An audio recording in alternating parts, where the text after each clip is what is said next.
say something. 1, 2, 3, testing 1, 2, 3. Can you hear? No. Okay, testing 1, 2, 3. Okay. Okay, very good. Okay, then we'll have it there.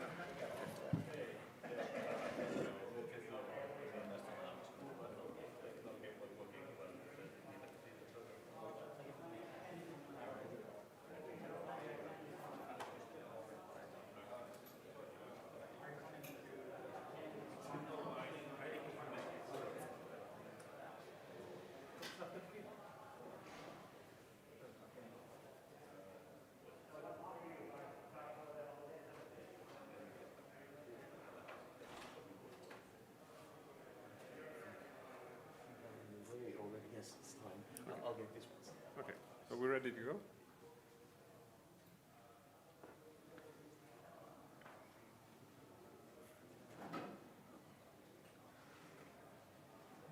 All right, welcome everyone to our interview.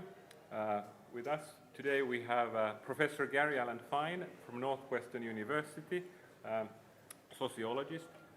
He has studied Little League Baseball, restaurants, mushrooming, high school debate, rumors, art practice, chess, many things, but also tabletop role-playing games. He's the first scholar who published a book on role-playing based on fieldwork conducted in the late 70s, from 1977 to 1979. And he is a guest of honor at the academic Ropecon this year. Welcome, Professor Fine.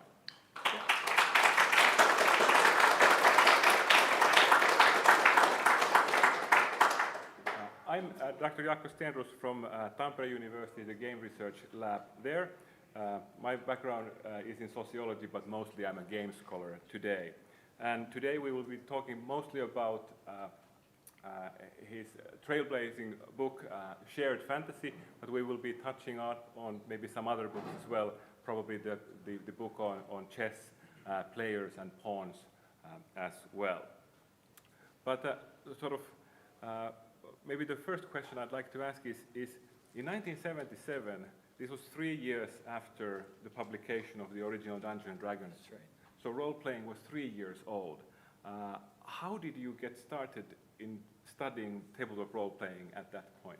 All right. Well, first let me say that it is really a great pleasure to have been invited to give the keynote address. Since the publication of Shared Fantasy, I have not been very much directly involved in tabletop role-play gaming, but every so often, maybe every decade or so, I am invited to a conference which I'm very pleased to attend, and they can be global conferences. I was invited to a conference in the Netherlands maybe 10 years ago and 20 years ago in New York and so forth. So it is very nice to be back in this world, even though my participation was, very much in terms of old school gaming. And perhaps the best thing I can do, we'll get into specific questions, but maybe it would be helpful to explain first, not why I chose to study tabletop role-play gaming, but the nature of my career which led to this topic. Because I didn't, unlike Jaakko, I didn't choose this because I was interested in games per se. I was not a member of a game lab or a game studies lab. From my earliest days in graduate school, and indeed even as an undergraduate, what I was interested in, what I am still interested in, is the creation of small group cultures. And I'm interested in what we sociologists speak of as the meso level of analysis. That is not individuals, how individuals relate, not how large social structures, societies operate, but that intermediate level of groups. And it is my belief that groups are consequential to the creation of commitment in various kinds of social worlds. So my first major, let me back up for just a moment and say that in graduate school, I was doing laboratory experiments with small groups, and I was looking at the creation of small group culture in the social psychological laboratory.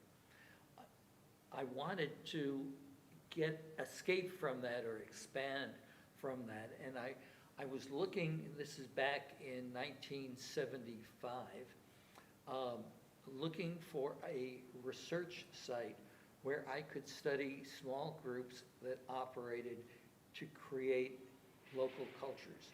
And particularly, social psychologists are interested in two components of groups. Their socio-emotional aspect, that is, do people enjoy them, and their instrumental aspect, what do they do? How do they create outcomes for individuals? And I had the idea back in 1975 of studying Little League baseball teams. That was really my first fieldwork, ethnographic project. And I studied Little League baseball teams in 3 United States, Massachusetts, Rhode Island, and then in the Midwest in Minnesota, where I'd gotten a job teaching at the University of Minnesota, where incidentally there are a large number of Finns who migrated out to the Iron Range in Hibbing and in the northern part of the state. At any rate, so I studied Little League teams and I looked at their culture, and it was all very interesting, but there was a problem at the end of the research, an intellectual problem. Little League baseball teams are groups of 12 to 15, mostly young boys, some girls, and they will play together for maybe 2 or 3 hours, twice or 3 times during the week. Yeah. And most of the time, they're playing baseball. They're not creating culture that I was interested in. So as I was doing this, as I was finishing this research, I said to myself, where can I find a community which is more engaged in the creation of culture? So I had moved to the University of Minnesota at the time, and I had finished my 3rd year of Little League baseball research.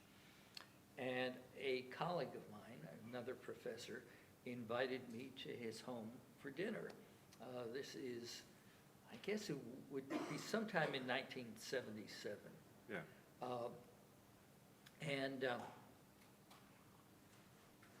While we were there, I met his son, who was about 15 years of age, and his dad started talking about his son, and his son was there, that he was doing this strange new thing called fantasy role-playing games. As you point out, it had really just begun. Yes. Minnesota was a major place for it. Dave Arneson was there, M.A.R. Barker, who maybe we'll talk about later, was there. Gary Gygax was over in Wisconsin, which is the neighboring state. So it was sort of the center of the beginning of role-play gaming. I mean, it's so fascinating because sort of looking back now, over 40 years later, it's easy to think of that sort of, because role-playing games have existed this whole time, but at that moment it was just starting, and that's it really was just beginning, and my colleague's son had started playing with a fairly new group, which was located in a community room in a police station in Minneapolis. Yeah. They would open the, it was just a room that interested people could come and use for whatever purposes. And on Friday nights, the role-playing community would use that room. It would begin at about 7 a.m. and some evenings it would go as late as 7 p.m. to 5 a.m. the next morning. No way could I do that now, but back then I was 27 years old, and it was possible. And I was married, but I didn't have any children at that point. At any rate, so what fascinated me was that here they were very explicit about the fact that they were creating social worlds. Yes. And it was what I was looking for. It was the real creation of a culture, rather than something like Little League Baseball, which was very partial, where the kids were mostly playing baseball. Mm-hmm. Here, every minute they were creating their culture through being teenagers mostly, being players, and being characters. So it proved to be a very useful site for me to study. And I, basically for 2 years, I was involved in the games. It actually turned out that in this group, D&D was less popular than some of the other games of the period. There's some people played it, but it was seen as sort of a lower status game. It was less sophisticated.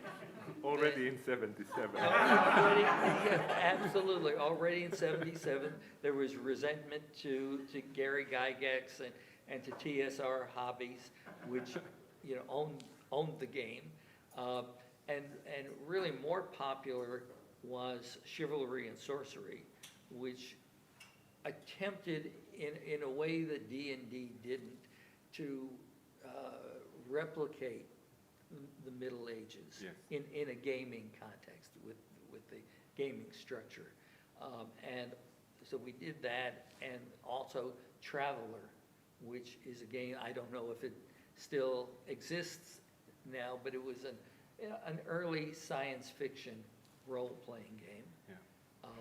And so we did that a lot, occasionally Dungeons and Dragons. And then I was invited to participate in a group that Phil Barker ran out of his home, which was about Empire of the Petal Throne. Yeah. And Empire of the Petal Throne must have just come out then, probably 1976. 75, 75 I think, but I'm not 100% certain. That could be right. And so I was part of that group for a year. Yeah. Do you remember sort of when you were first entering the room, sort of what was it like to come into that space? Sort of with sort of the sociologist case coming in, sort of what was it like? Well, the room had a set of tables.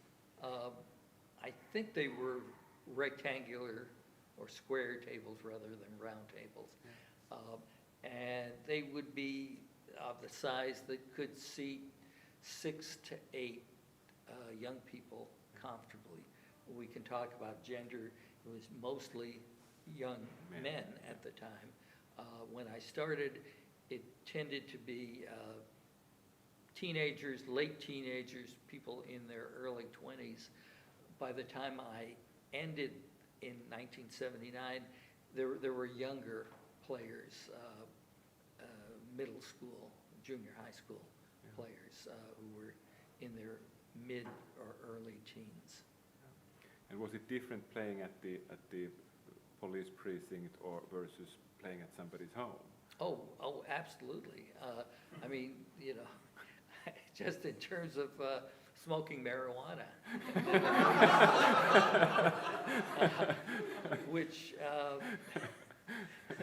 which given the various controversies about Empire of the Petal Throne Yeah. was something we did Yeah. at Phil Barker's house. You know, it depended on the age of the players. Yeah. So, you know, but, you know, at a home, there's a little more flexibility Yeah. and a little more privacy as well. Yes, But, yes. And when you were playing in sort of this semi-public space with the club, how sort of was it anybody who entered could get into a game, or were there set groups that were playing?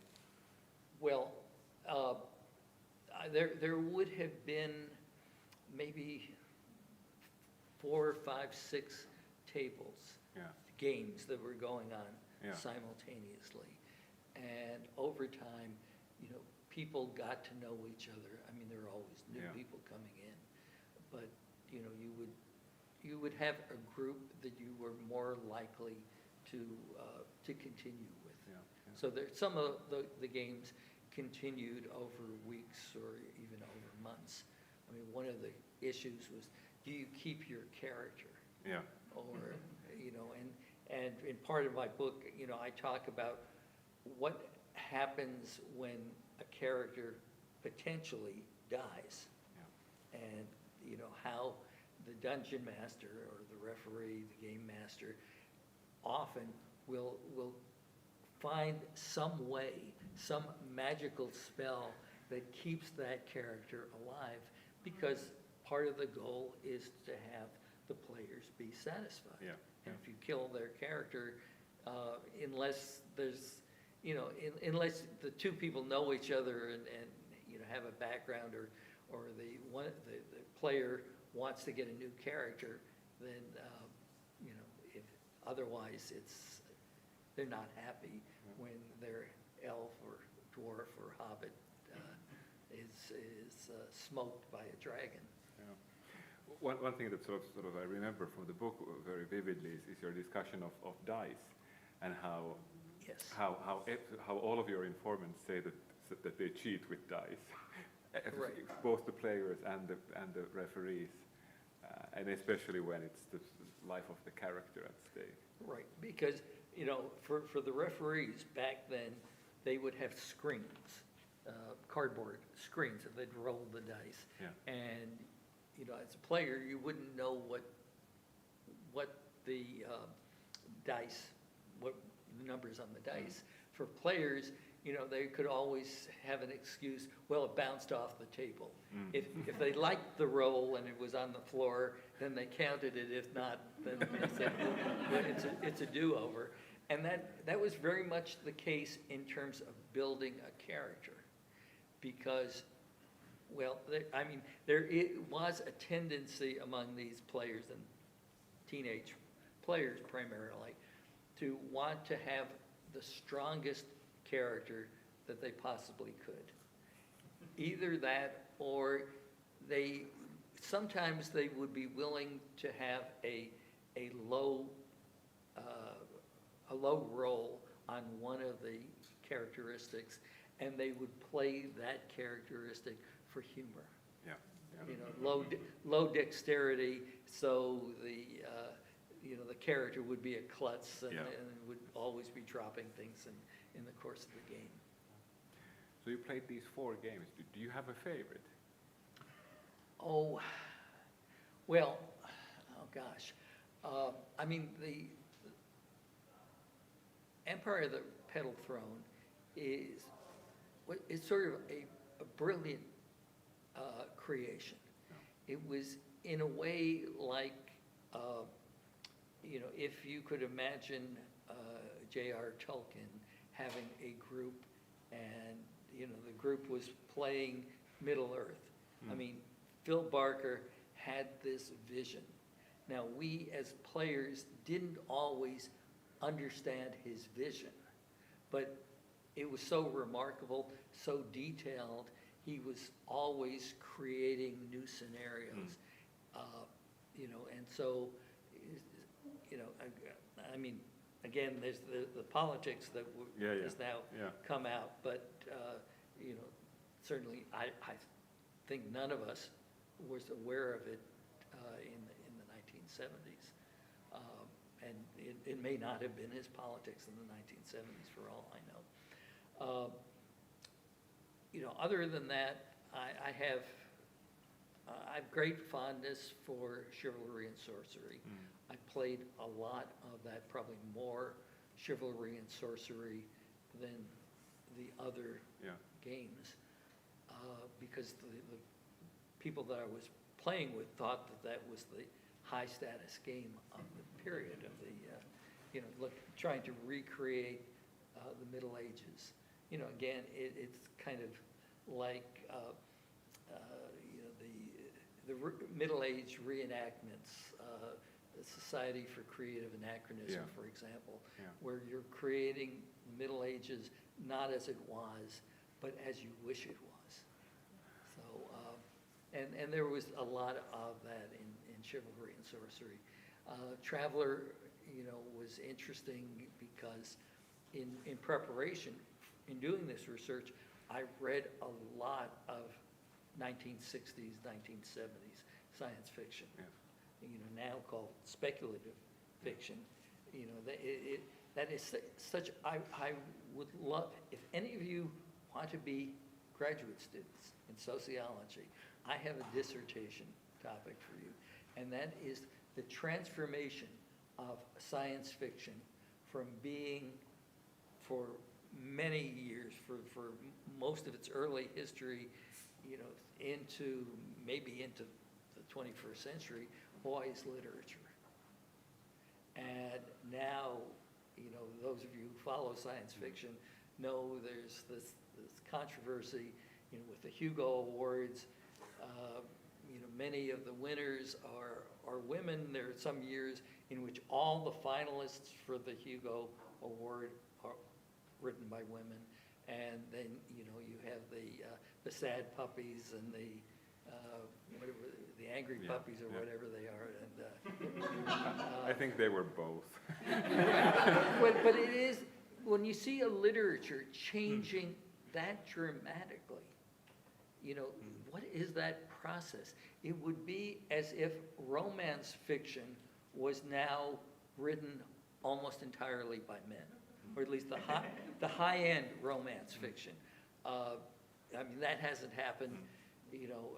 Literature has, as a field, as a domain, become more dominated by women than by men in many of the different genres. I think we'll come back to gender in a little bit, but sort of before moving on, I would just like to are there any characters or moments from a game that have stuck with you? Is there anything that you still remember, or was there anything that struck you? Oh, well, in a broad sense, there are a lot of things that struck me and, that I write about, and that is, the way in which you incorporate and alter social relations in everyday life into fantasy. So, in theory, a fantasy could be anything. That it just can be separate from reality. However, in the game itself, it is not separate from reality. There are these transference, the literature of the game, the narrative of the game, and it is a narrative structure, connects to those interests, those concerns, the psychological, the sociological concerns that the players have. And, I'm studying primarily teenage boys, so, you can imagine, and I write about the kinds of things that are going on there. Empire of the Petal Throne was a little bit different because they were older. Yeah. They were men in their 20s, and so there was less of the kind of acting out, the vicarious deviance that I talked about yesterday. Yeah. But in terms of specific things, I'm not sure I can describe any specific things, but I certainly can remember, there were sometimes events that lasted for 2 or 3 hours, battling Yeah. a battalion of orcs or battling a dragon, when there was treasure to be found, and that we would keep on going through to the point that the dungeon master let us win. You see, even though, in a sense, a campaign, you should be able to lose the campaign.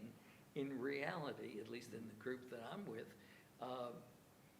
it very rarely happened. If you were about to lose, something would happen. The dungeon master would, find some way in which, someone else comes along or something happens, and the group gets their treasure, gets their experience points. Is there something you miss about those games? I take it you haven't played. I haven't played for a period of time in the 1990s.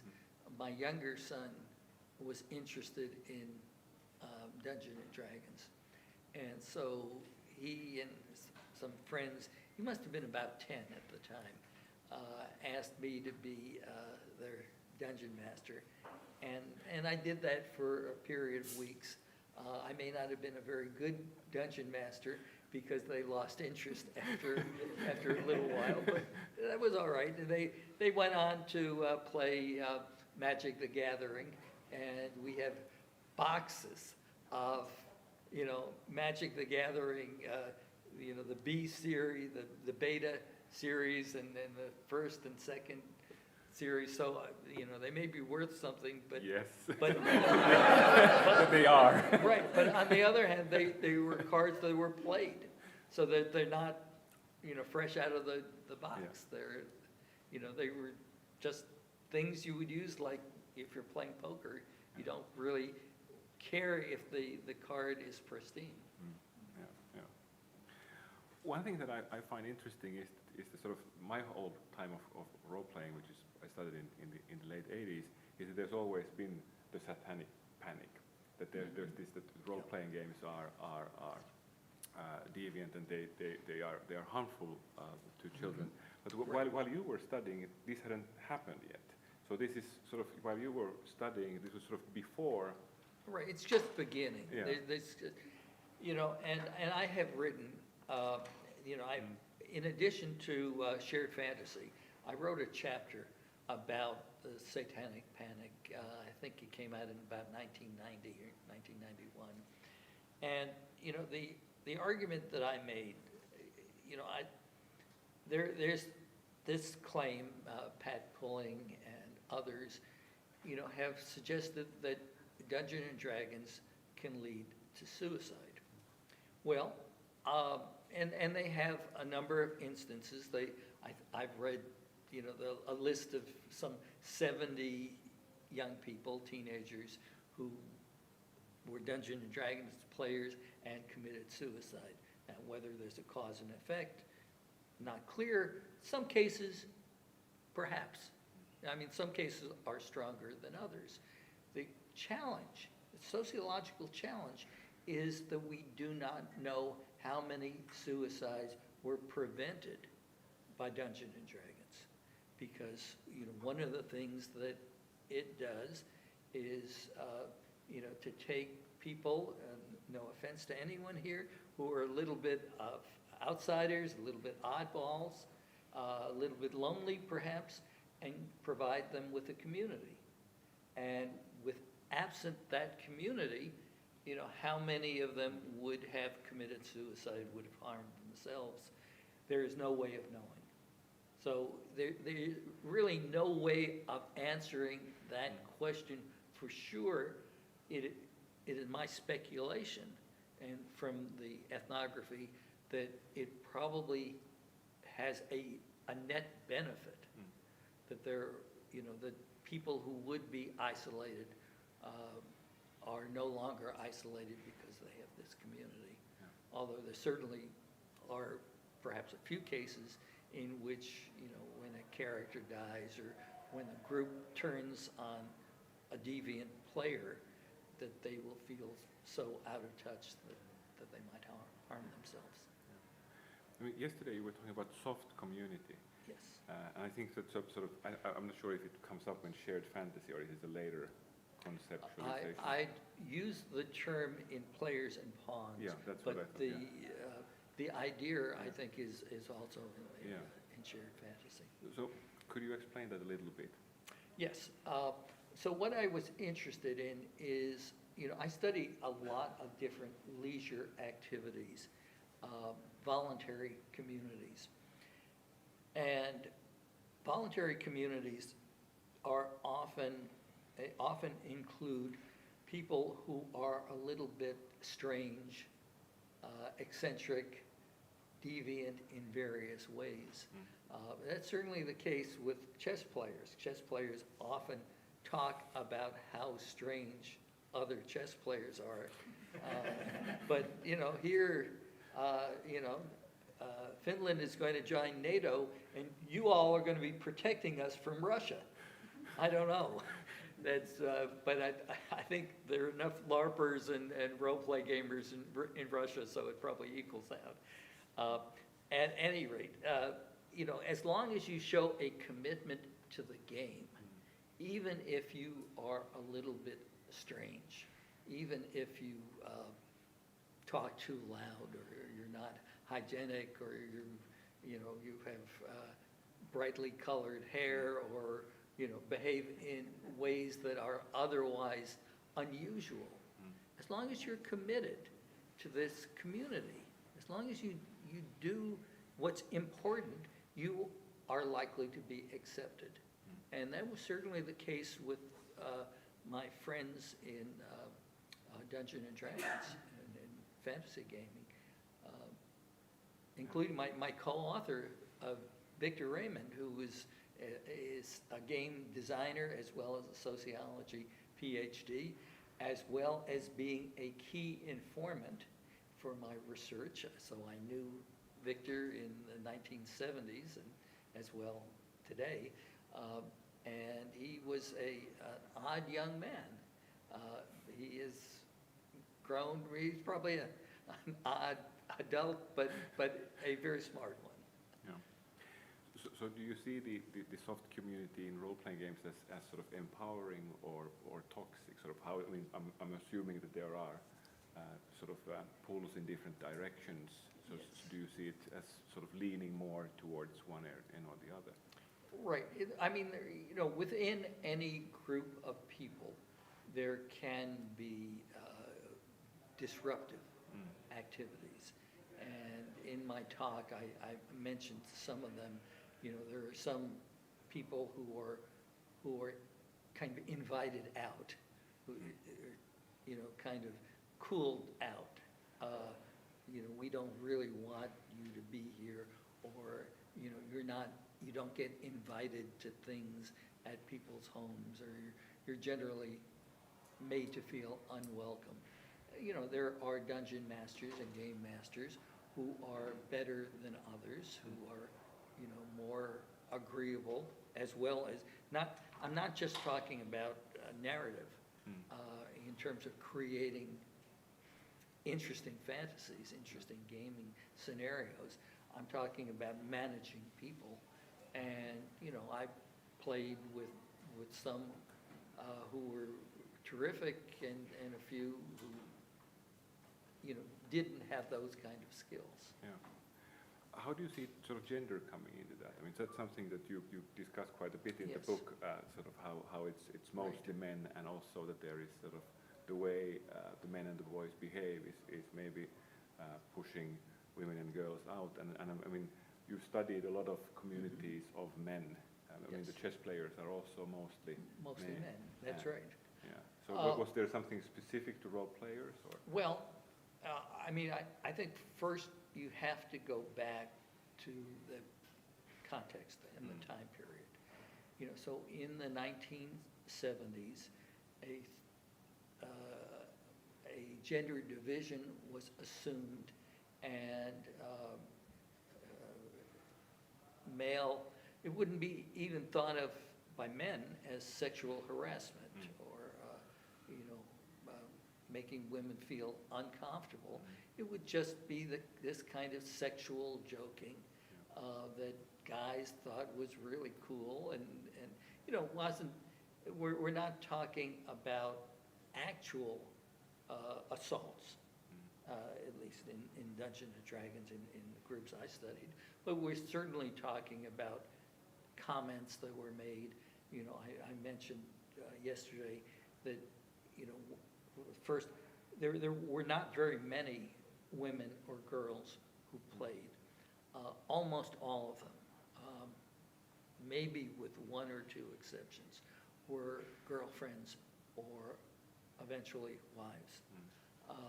And it was often said among the guys who played, if a player was going to get married or was going to be engaged, they would leave the hobby. That the marriage would, sociologists speak of it as a greedy institution, that it takes over from whatever leisure you might be doing. You know, and I talk, this is, as you point out, that a lot of my research has been with primarily male groups, not all of it, but much of it. And there, you know, there is this kind of sexual talk. In my Little League baseball study, there was, you know, these 10, 11, 12-year-olds said some really nasty stuff. You know, they were learning about sexuality, but in a very male-dominated culture. Yeah. So they, you know, these little boys, you know, would joke about rape. Yeah.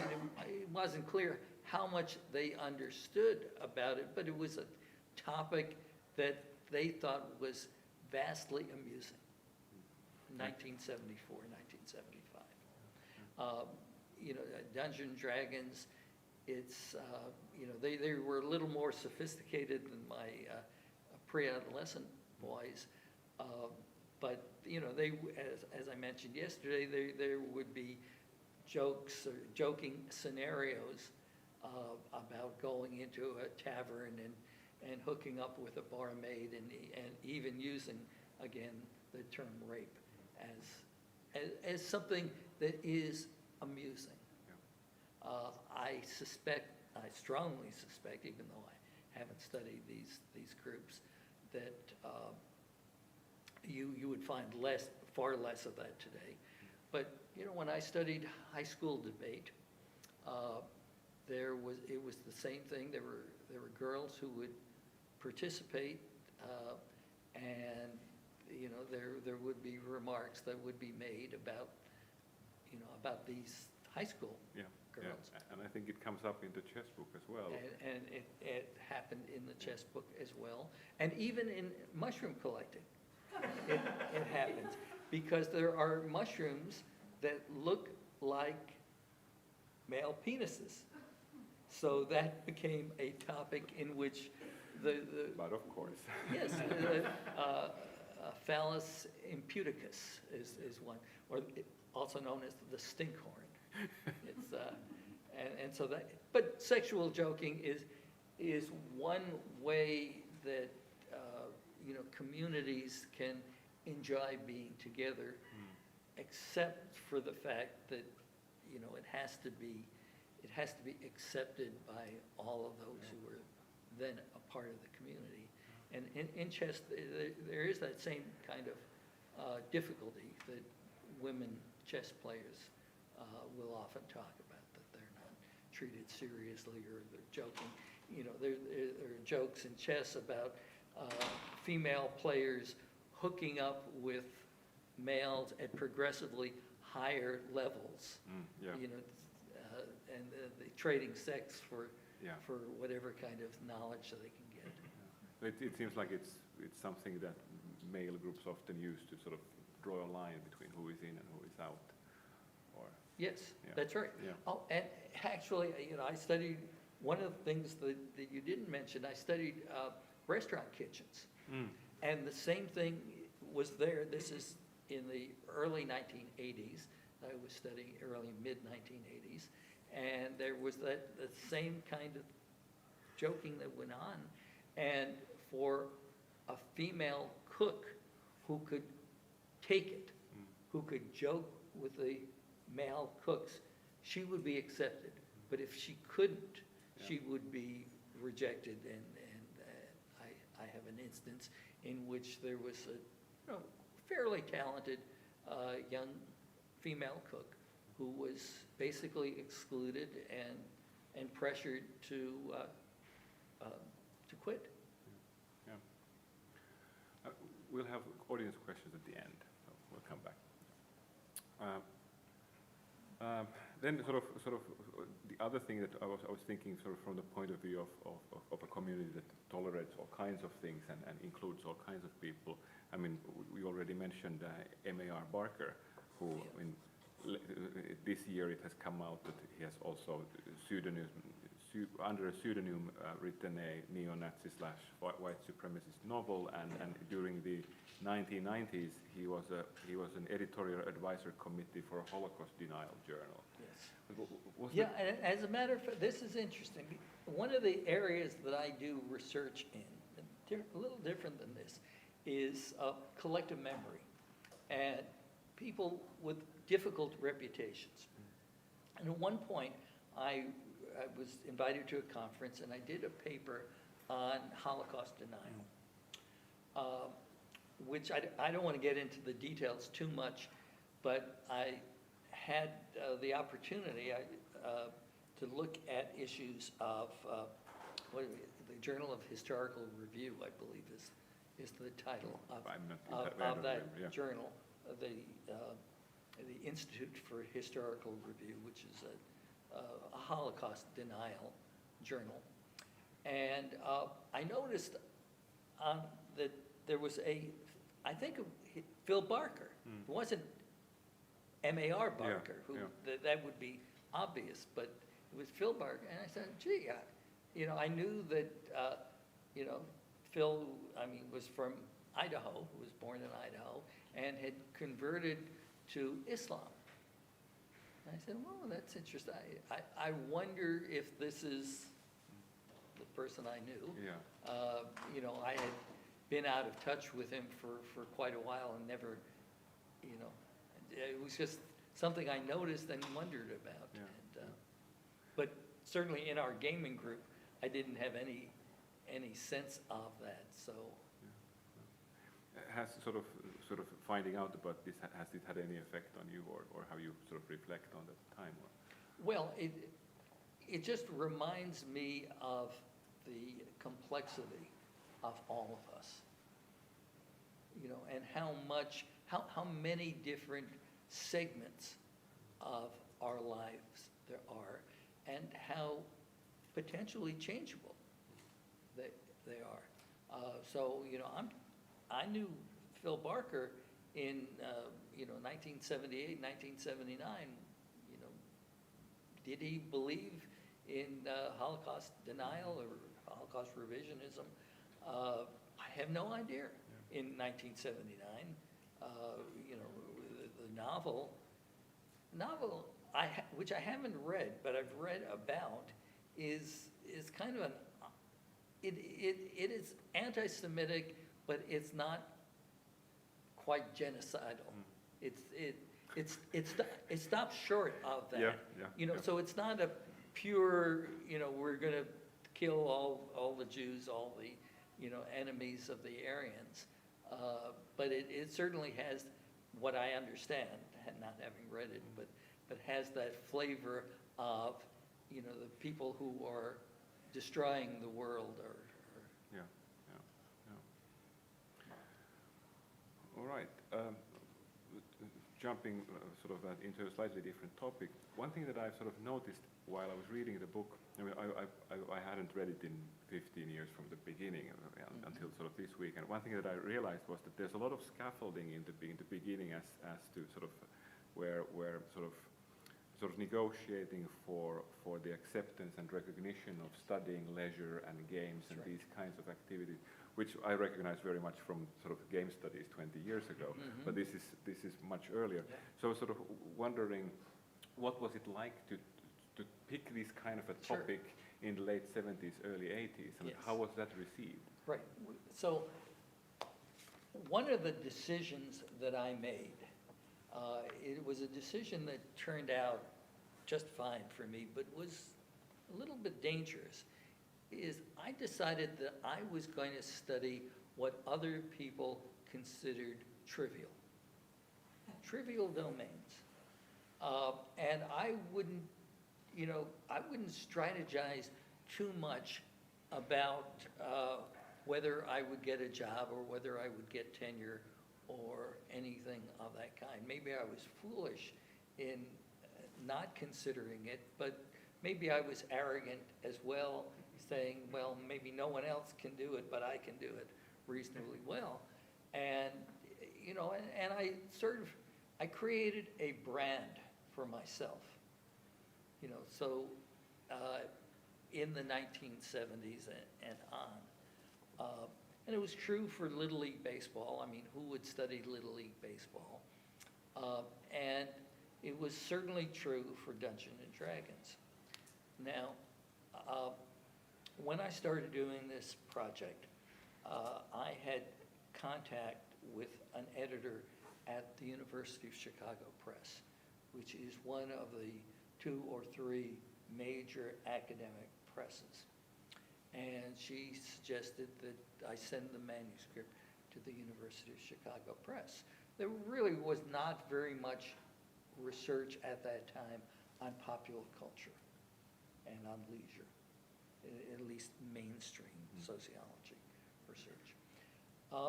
Eventually, I wrote the manuscript and I sent it to the University of Chicago Press, which at that point had a different editor, but he accepted it and sent the book out for review. And in academic circles, you send a manuscript and the press will send it typically to 2 scholars in your area. And they did, and it came back with 2 positive reviews. The next thing that happens is that the editor takes it to the board of the press. The editor doesn't get to decide by himself. So he did, and the board said, well, we're not sure that we should be publishing a book about Dungeons and Dragons. I mean, we're the University of Chicago Press. We're pretty important, and is this an important topic or is it a silly topic? And but they had these 2 positive reviews, and so they told the editor, well, what we want you to do is to send it out for a 3rd review and send it to someone who has really high standards. And he did, and fortunately that 3rd person liked it, so the press was kind of backed into a corner, and they published the book in 1983. But they wouldn't publish it in paperback. So that book that you see there, the red cover, only came out in 20 years later. 2002. Yeah. So, yeah, and I kept on saying to them, look, the audience, there's this audience there of game players, but they're not going to purchase a hard copy. They would purchase the paperback, which might be 1/3 of the price. But it took them many years to decide to do the paperback. And by then, through the 80s, through the 90s, you begin to get more researchers who are studying games and play and so forth. And you begin to get departments like your department, your department, that specialize in games. But how was it? When the book came out? How was it received in the 80s? I mean, in academia and in role play culture. Well, among my colleagues in sociology, it was received quite well. It got a review essay in one of our top journals. It got very nice reviews. So, you know, I was pleased by that. I think it probably didn't have that much appeal to the gaming community. And perhaps that was because, as you point out, one of the things that I chose to do and sort of had to do was provide this theoretical infrastructure. So it's a book that is not being written for 17-year-olds who are playing Dungeons and Dragons. You know, there now are books that have that, and even within a few years after this came out, there are other books. But it really attempts to tell the story about the importance of group cultures. Did you ever find out if the sort of the people you interviewed for it, how they reacted to it? Did they read it? Did it have any impact on them? Yeah, well, my colleague Victor certainly read it, and we had remained in touch over the years as he got his sociology PhD.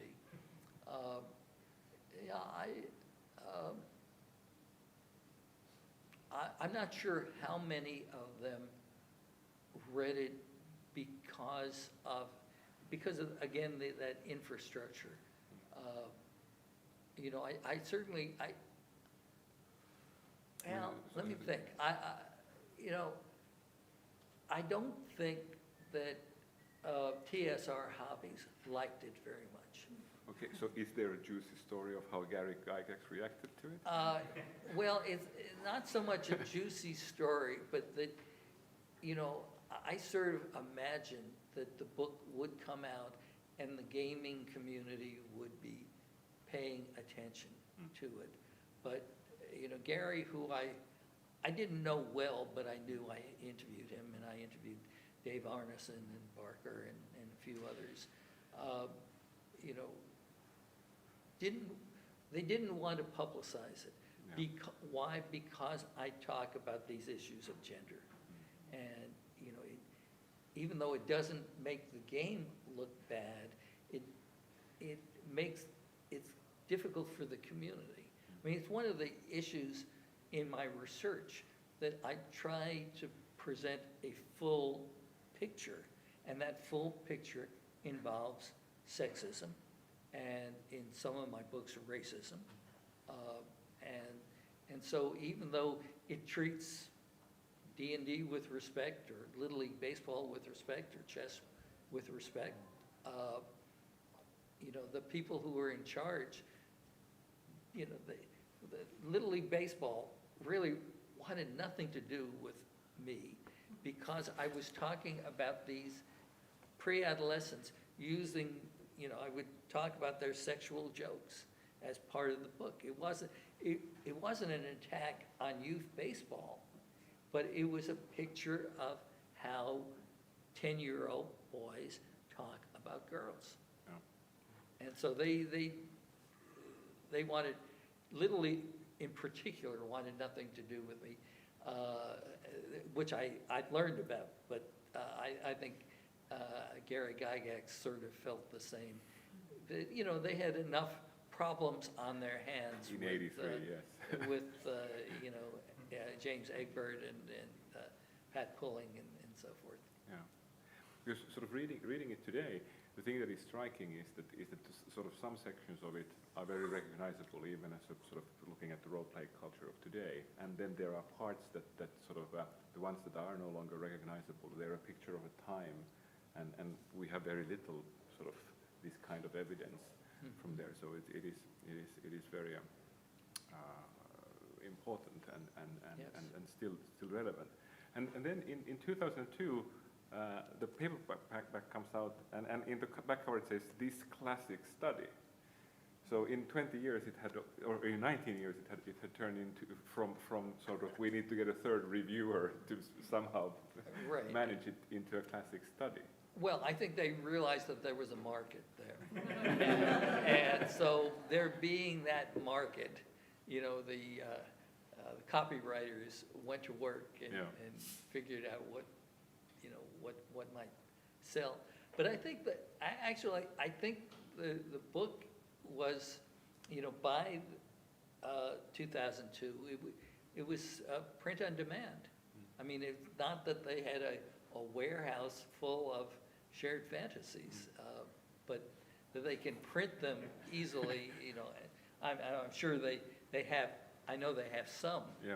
But, I mean, you can buy it on Amazon right now. I mean, it's right. constantly available also. Yes. Physically, yeah.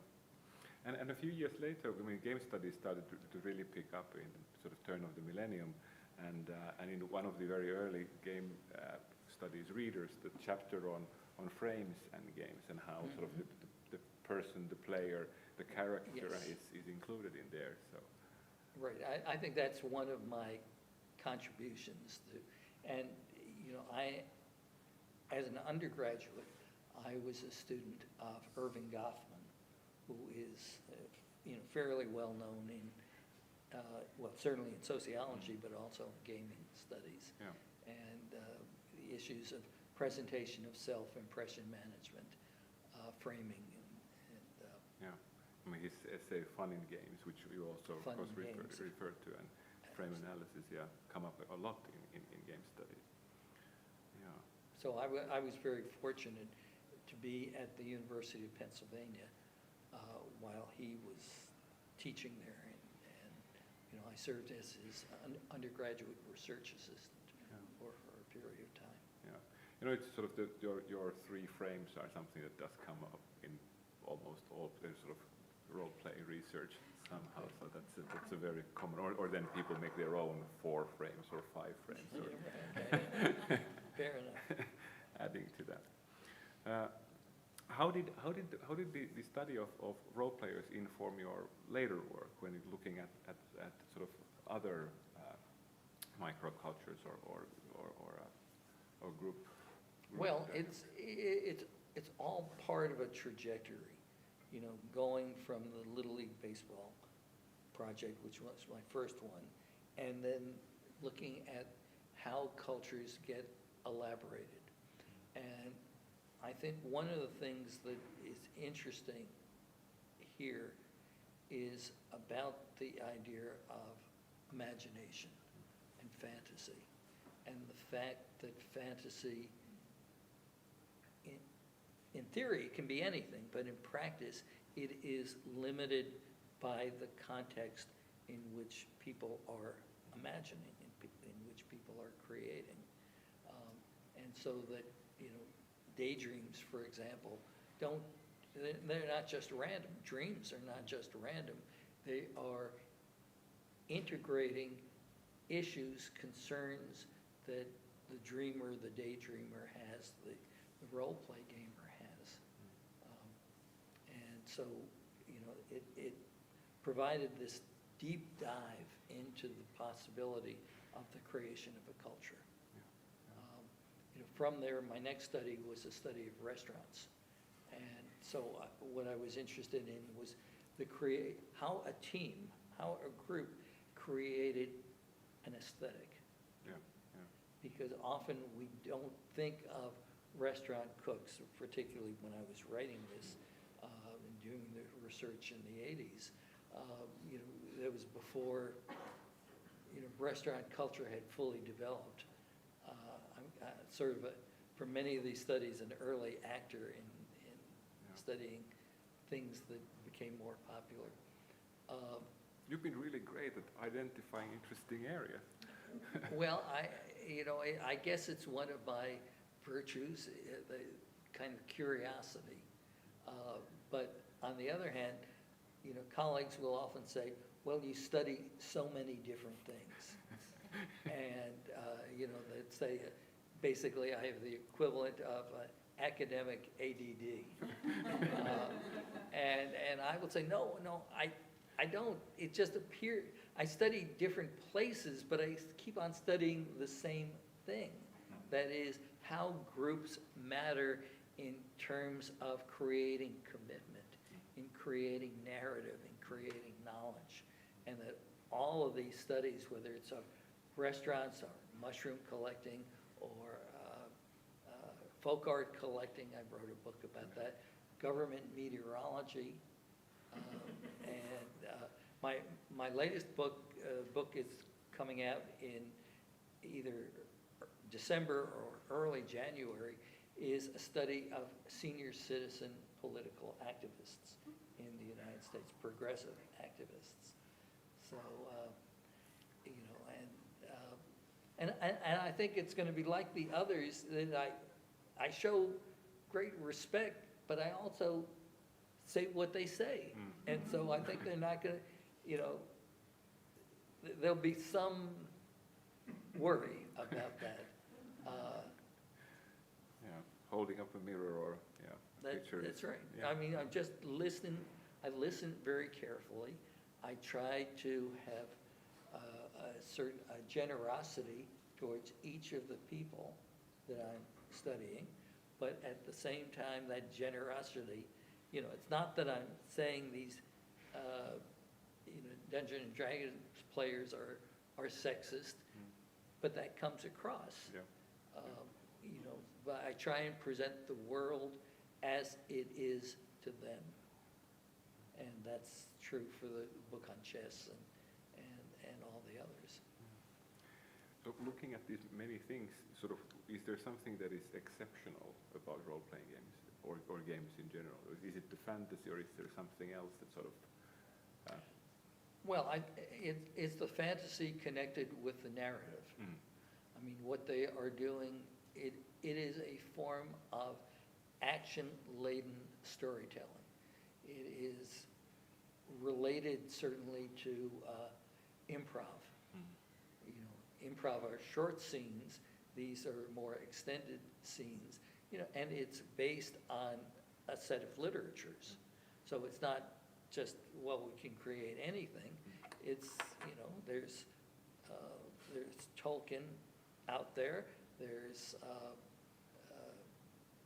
you know, Thomas Mallory. There's even Huck Finn. You know, there's, you know, a whole range of stories, the whole science fiction world and the fantasy worlds that people will draw on to make compelling stories. At the same time, there is this instrumental game-like component. You know, okay, we're going to be in this narrative situation, but our goal is to survive and to win and to get gold and defeat dragons and so forth. And you follow the rules except when you don't with the dice. That's right. You follow the rules except when you don't. You create rules that make the activity pleasurable for you. And, you know, and I remember Gary Gygax writing, being somewhat annoyed at some of his early players because they would write to him and they would want to know details that he had never considered. You know, how many eggs does a hippogriff lay? It's a valid question. Right, but it was a valid question, but it would be one that annoyed him. He would say, "It's up to you." I mean, even Gary Gygax, who was fairly controlling, would say that, you know, you bought the game, it's now your game. One thing that sort of is sort of very much sort of resonates today in the book is your discussion of engrossment. Yes. And how sort of people get sort of identify with their characters and act out as their characters, but play as if. A term that is currently often in use is immersion, and there are other sort of words for this kind of.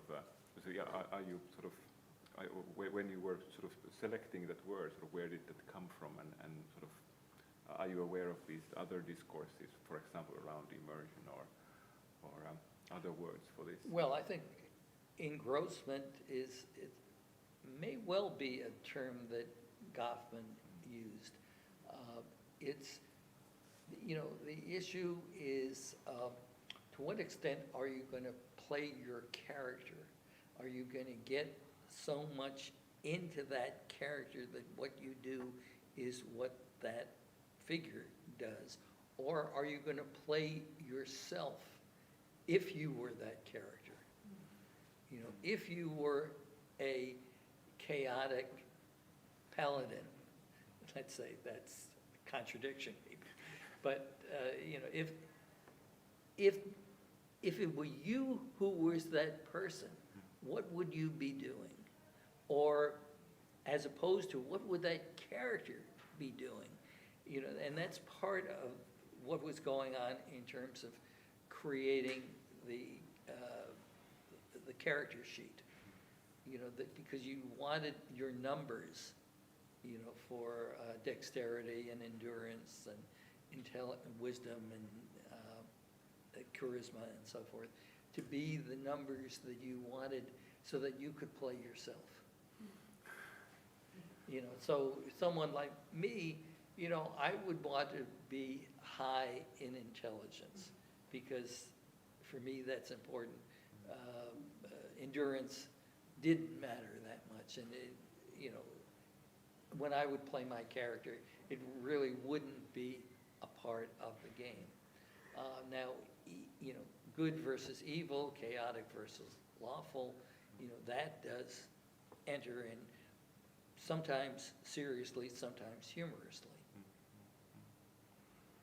Okay. Because, and it's sort of like a Shakespeare drama, even a Shakespeare tragedy.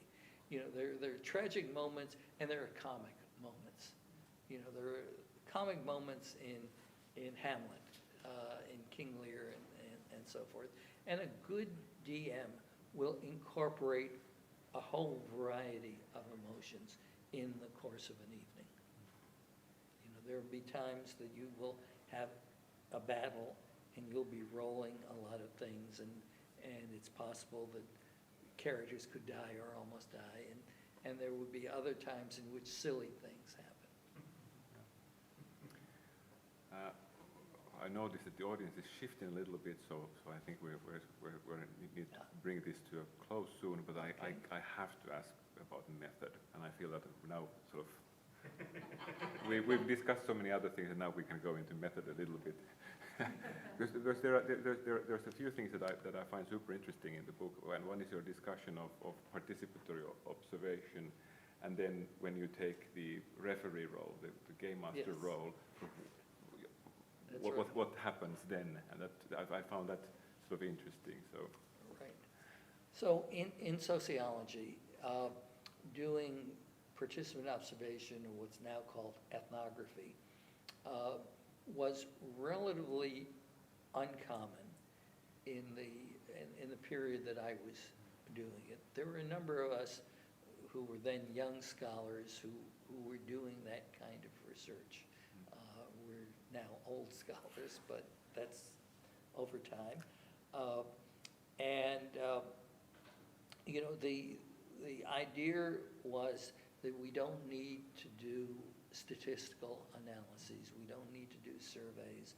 We don't need to do census, examining census documents. But what we need to do is spend time with people. I mean, it's also the anthropological mantra. It was said back then that sociology studies the West, anthropology studies the rest. And so, America and eventually Europe, but it was primarily in the United States, that, we would be studying various kinds of groups. yeah. That was my commitment. I have done 14 different ethnographic studies over the course of my career. It's basically been close to 50 years since I've started. My current research is relevant to this group, is a study of reenactments and in particular, American Civil War enthusiasts. Oh, wow. So that's what I have been working on. I started it right before the pandemic, and it went quiet for a while, but it's coming back to life again. I think it is much more accepted now. Yeah.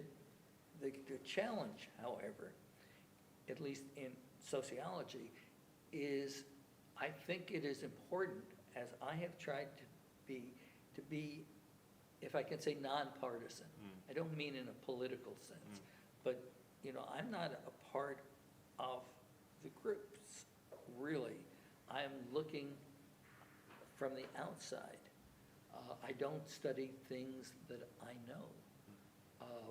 And many of my colleagues, particularly those who study issues of race and inequality, when they go into a group, they will be, if I can call it, partisan, that they will be, either supportive of that group or opposed to that group.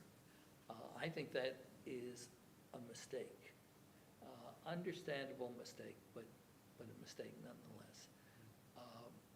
Let me see, there's something that you were... Sort of when you sort of, usually in participatory observation, we're maybe not trying to affect the group that we're studying. Yes. And of course, when you are playing the tabletop role-playing game, you have to That's right. participate. That's right. And then when you take the step from player to a game master, you didn't study when you were sort of game mastering to your kid in the 90s. I didn't. Yeah. But there's the issue of how long should you remain in the field. When I went to my first game, I knew virtually nothing about Dungeons and Dragons or fantasy games. I don't think I even had the rule book then. I probably got it a week or so later and read it, but I was, my colleague's son was kind of my first guide into that world. I knew nothing. And over time, over these 2 years, as people entered and people left, as I became more experienced, people would come to me for advice. And towards the end of the research, particularly at this police station, people would ask me if I would run their group, or I would create dungeons for them, and we would play with me as the dungeon master or the game master. And at that point, I sort of realized it was time for me to leave. I was enjoying myself. Don't get me wrong. It was, it was a lot of fun. These were friends of mine. They're people I cared about. But, I said, well, as a scholar, I have probably got as much as I can get out of this because I'm beginning to study me rather than them. All right. I think sort of I'll end the my questions at this point, but maybe we have questions in the audience. Let's start with. Yes. Thank you for the talk. It's been super interesting. You mentioned that with the chess players and the role players, they have this higher acceptance and tolerance towards peculiarities in behavior and appearance and whatnot. Yes.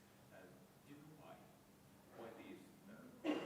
Oh, right, because what is important for them in their soft community is commitment to the activity. That if you demonstrate that you really care about chess, that you really care about Dungeons and Dragons, or about high school debate, or any kind of leisure activity, we can accept you, because after all, we're all oddballs. In one of my books, I talk about what I call, somewhat humorously, the law of shared madness. And in a lot of my research, almost all of my research, informants, whichever group I'm studying, would say to me, well, you understand, we're all crazy. You know, certainly, people here would understand that, but chess players say the same things. Cooks would say the same thing. The kitchen is a madhouse. We must be crazy to work here. My study of art students, they say the same thing. Who but a crazy person would devote themselves to conceptual art and make no money from it? So I think that that the commitment stands for being part of the community. That the community looks for commitment, and that's why they are willing to accept people who might otherwise be considered strange. Right. And there's no particular difference between pro players or mushroom collectors or any other group? Well, there's perhaps a little bit difference. I was talking to someone, emailing someone, and said, at this conference, with my wearing a shirt and jacket, I'm the queer one. So yeah, there's a certain kind of acting out that goes on in some places a little bit more than others. That you don't quite see the same kind of diversity among mushroom collectors, but you do see the same desire for commitment and the same feeling that the outside world does not understand us. Who but a crazy person would pick mushrooms, which after all can kill you? Who but a crazy person would do something, spend so much time and so much money playing a game like chess that's trivial, that you make no money from, or unless you're Garry Kasparov. I tried to match my wardrobe so that we would be. Right. Well, I loved it. I remember going to Gen Con, back in the probably late 70s. And I know I was invited to Gen Con maybe in 83 or 84 as a guest there, because I guess the book had come out, and they did invite me, because there was a television series on BBC about gaming, and so they wanted to interview me there back when it was in Kenosha, before it went to Milwaukee. All right, Sarah. So I'm so curious, because you've been embedded here for the last couple of days. Yes. What sort of things have you noticed about this subculture that Yeah. is maybe different or the same as things that you noticed back then? Well, okay, so I haven't been participating in the gaming here, but certainly one of the things that is really clear is the diversity of people. I mean, this, as with science fiction, this was a boys' game. This was, it was all men, and they would present themselves as heterosexual, and that was part of that community, and yet they were kind of nerds and geeks a little bit, and so they felt awkward about it, a little bit embarrassed about, not adopting the full male role, the male teen role of the 1970s, 1980s. So I think that is a difference, a major difference. There's a greater openness to LGBTQ plus issues here, and one of the guests of honor was I can't remember, I guess her name or their name, I'm not sure which pronoun is, but they talked about, how gaming allowed them to come to what they spoke of as their true self. Yeah, yeah. I a little bit skeptical that we have a true self, but at any given moment, we have a self that we embrace. So that's certainly a difference. They obviously, here we are in Finland, and gaming is global. And, there are new technologies that are involved, and whether it's, of course, computer gaming, which isn't so relevant here, but the LARP community is, something that didn't exist to any great extent, or probably at all, at the time I was doing the research. Online gaming wasn't, really only got started maybe 1980, 1981 with the multiplayer dungeons at MIT and a few other universities. So, there's been an enormous change going on. All right. I think Bjarke was next. Thank you so much for today and yesterday. It's been very, very interesting. You have studied so many different communities through your career. Do you have like a community, or maybe a list of communities that you cannot wait to like look at? Yeah, right. What is interesting to you, like in the near future? Well, if only there was a time machine. If only I could, I think I'm going to be spending a few more years with the Civil War history enthusiasts. And will retire at age 75. And so, that could be my last project, but I've said that on a number of different occasions. So I thought that the chess project was going to be the last, but I've had 3 since then. So, we'll just see how that goes. In terms of interests, oh gosh. Well, there are still a lot of leisure worlds and occupational worlds connected to culture that I think are fascinating to observe. I mean, I think it would be fascinating to study the world of LARPs. How that, and particularly the sort of, if I can say, the technology of it. How you create that kind of world. It's one thing to sit around the table. Any of us, we can, when this session ends, we can sit around the table and have dice and have a role-playing game. But to have some of the LARPs that I have learned about involves, it's like creating a theatrical production. And that process, which is just not only social, but it's also financial. How does that get organized, I think is a fascinating topic. All right. Jörg.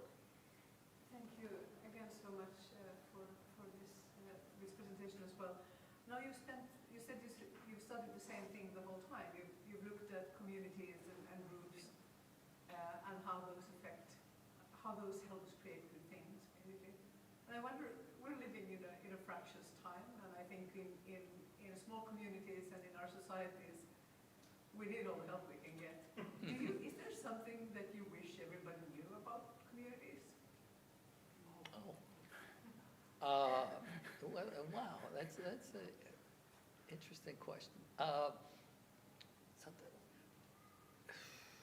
Well, I tend to be either for the better or for the worse, a very independent person, almost, I have a libertarian streak. I wouldn't define myself as a libertarian, but sort of in between a libertarian and a social democrat. And even respecting conservatives in those values. I think that as a teacher, I am always delighted when students come up to me at the end of class and say, we really wonder what are your politics? You know, that I try to be skeptical of everything, and at the same time to be intellectually generous to everyone.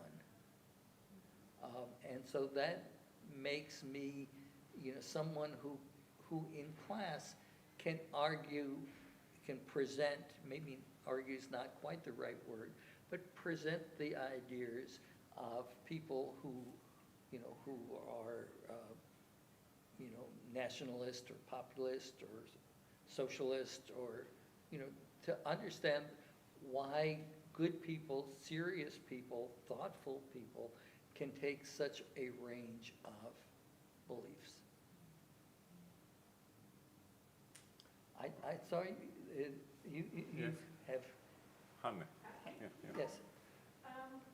Yeah, I just wanted to say, I'm Hanne Grasmo, that's my supervisor over there. I'm a sociologist also, and I'm trying to do my PhD. And I'm coming straight from a pilot from a research project. Mhm. And actually what you say about being too long in the field, because most of us who are scholars, game scholars, or writers about games here, are coming from the game culture. They are studying, Right. like me, and have been for a long time, and then they're trying to be researchers. And I'm wondering if you have some thoughts about that. We are actually studying. We have been very long Yes. time in the field. Have Sure. you been there too long? I'm like, okay. No, I do have thoughts about that. You know, there are different schools of thought about doing ethnography. I have never studied a group that I was a part of. I have, and I've been very insistent on that, because for me, I want to be an outsider. If I'm too much involved, if I'm, you know, studying my own people, will I be able to write about them in that fair yet critical way that I think is important? If I have been a member of a group for years, will I be able to see the oddities of that group, which otherwise I would take for granted? So my perspective, you know, in my own ethnography is to study groups that I haven't known about. That's not true for all ethnographers, for all sociologists. That there are some who've written very good books, important books, about communities that they have been a part of. But you know, for me, it's the ability to see, the ability not to know too much, at least at the beginning. You know, so when I studied meteorology, you know, I didn't know anything about the science of meteorology. I had bought a textbook and I read something, so at least some of the terms would be familiar. But over the course of that 2 to 3 years, I learned a lot about meteorology, but I also learned a lot about meteorologists, and I learned a lot about government bureaucracy. So, you know, those things came to the fore. I mean, it was true with mushroom collecting. You know, I didn't know what, actually, you know, first time I went to the mushroom collecting club, I was really kind of nervous because, you know, I didn't know what, you know, what might be involved. If I picked a bad mushroom, you know, it might be the end of my career. And so I went, and I noticed that first meeting, the regular members of the club were joking about someone who they hadn't seen for a while, who hadn't come to a number of meetings. And they were joking about his wife having served him a poisoned mushroom. And they thought this was all very amusing.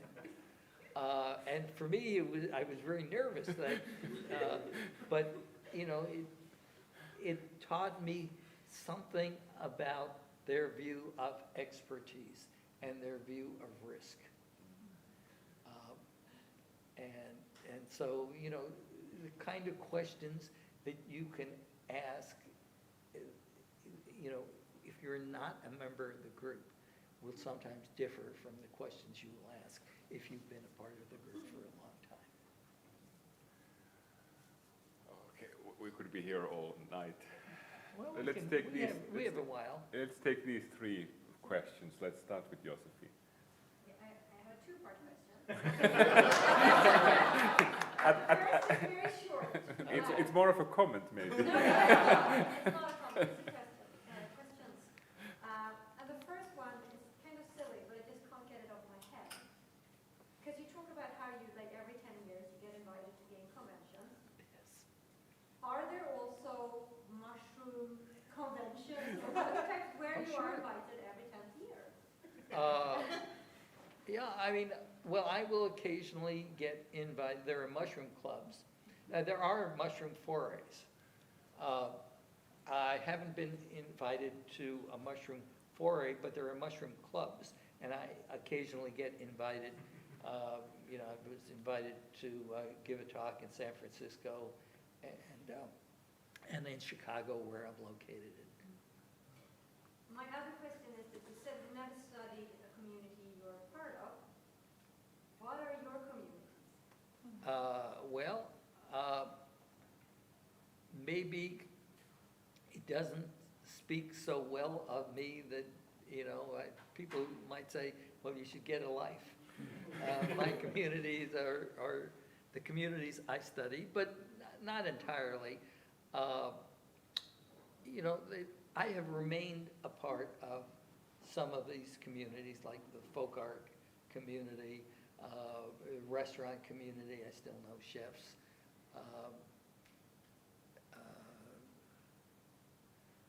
What would be, you know, and then this community of sociologists that I'm a part of, so that occupational community is very much with me.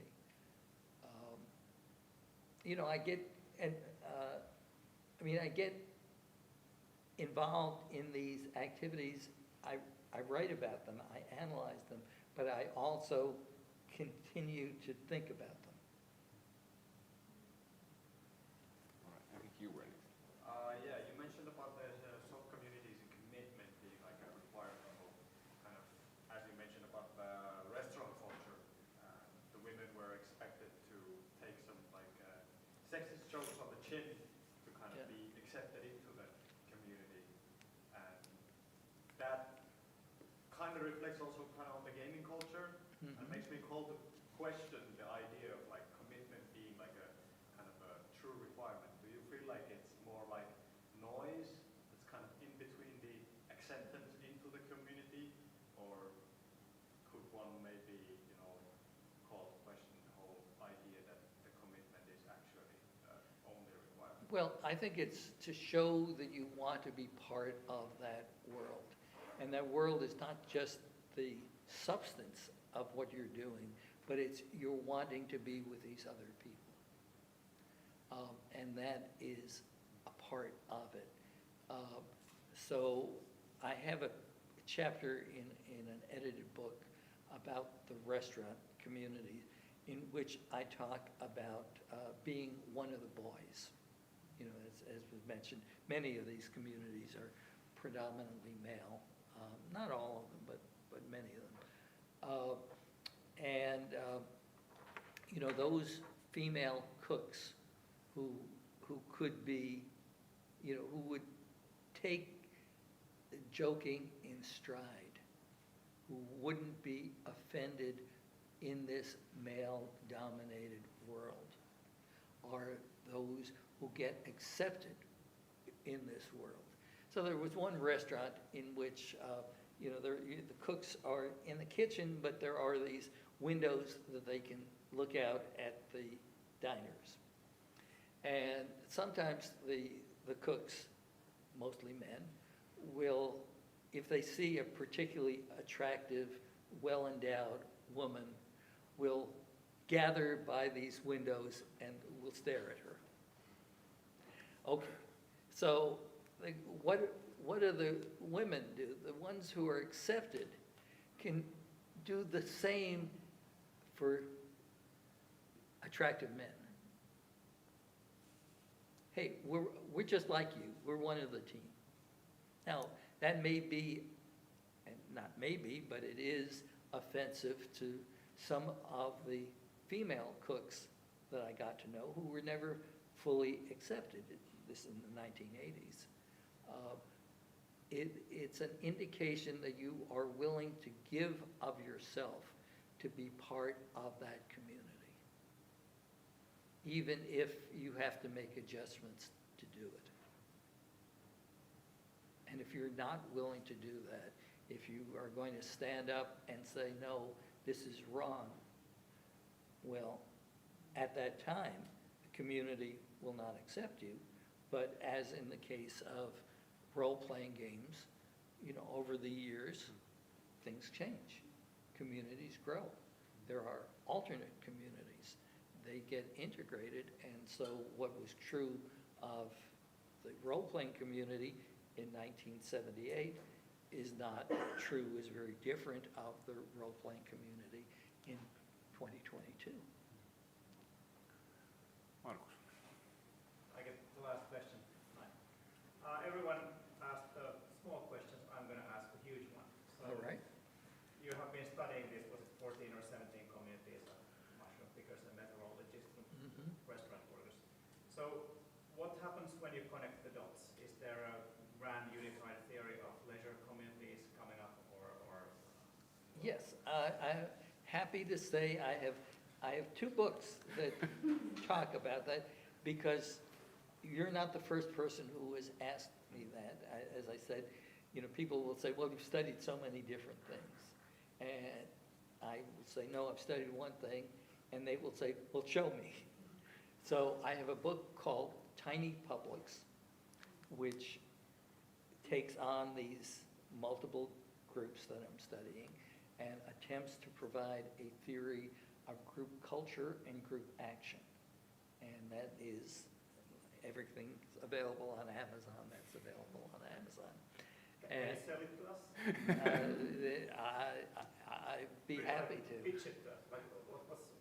Oh, well, okay, well, I mean, I guess I've sort of been talking about it. I don't want to, you know, spend 45 minutes giving, but the argument is that the commitment to a group occurs through embracing other members and embracing the norms, the values, the culture of the group. And so it's, you know, this is an attempt over, book was published in 2012. So it was an attempt over, you know, 40 years to analyze the kind of work I've been doing. And then last year, I published a book called The Hinge, Civil Society, Group Cultures, and the Power of Commitment. And so what I have done there is to take the broad idea and apply it to how we can think about civil society, how we can think about politics. Thank you. All right. I think that is a great place to end. So thank you very much, Professor Fine, for this conversation.